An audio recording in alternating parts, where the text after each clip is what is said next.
There is a phase almost nobody warns you about. Not because it's rare, but because it doesn't sound impressive. You're not sad. You're not anxious. You're not depressed either. You're just flat. The things that used to excite you don't work anymore. Achievements feel muted. Noise feels irritating. Even rest doesn't feel rewarding. And the first assumption people make is wrong. They call it burnout. It's not. Burnout is exhaustion from overload. What you're experiencing is something else entirely. It's dopamine recalibration. Here's what actually happened. At some point, you reduce stimulation. Less chaos. Less validation. Less emotional drama. More structure. More discipline. More repetition. That decision forced your brain into unfamiliar territory. Your nervous system was trained for fluctuation, highs and lows. Now you removed the highs. So the brain did what it always does during withdrawal. It went quiet. Not peaceful. Not calm. Quiet. This is the phase most people misdiagnose and escape from too early. Neuroscience already explains this, but no one connects it to discipline. Dopamine isn't a happiness chemical. It's a novelty and anticipation signal. When novelty disappears, dopamine drops.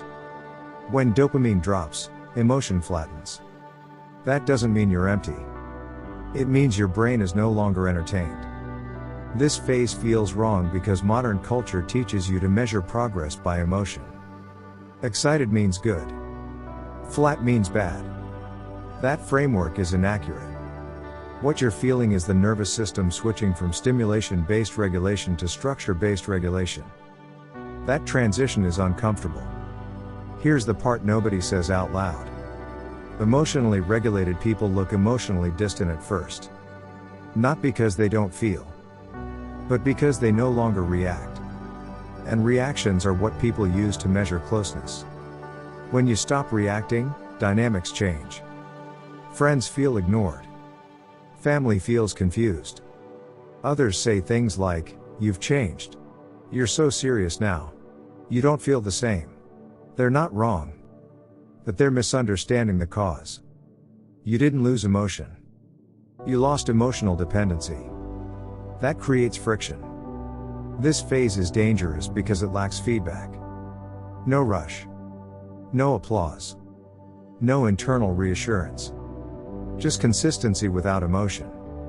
Most people interpret that as a signal to stop. They go looking for something to feel again. Drama. Overworking. Relationships. Dopamine loops. Anything that spikes emotion. That's the mistake. Because this flat phase isn't a dead end. It's a rewiring window. Long-term studies on behavior change show this clearly. After removal of constant stimulation, the brain enters a neutral phase before rebuilding sensitivity. That sensitivity doesn't come back as excitement. It comes back as clarity. But clarity arrives late. Before it arrives, you feel detached.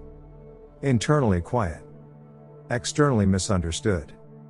This is why people who push through this phase often describe the same shift. They don't say, "I became happier."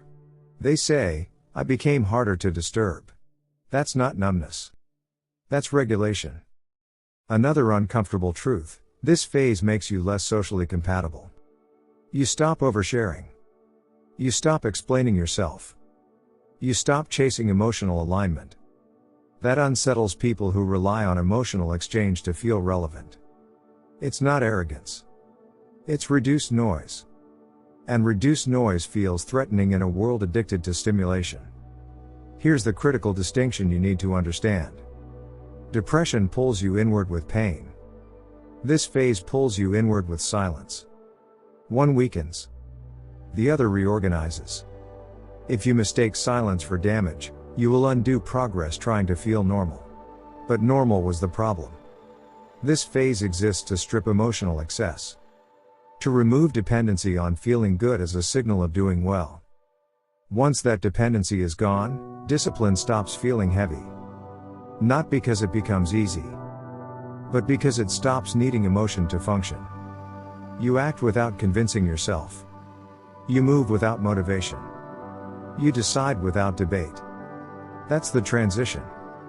Most people never reach it because they panic in the quiet. They mistake the absence of emotion for the absence of meaning. They leave right before control returns.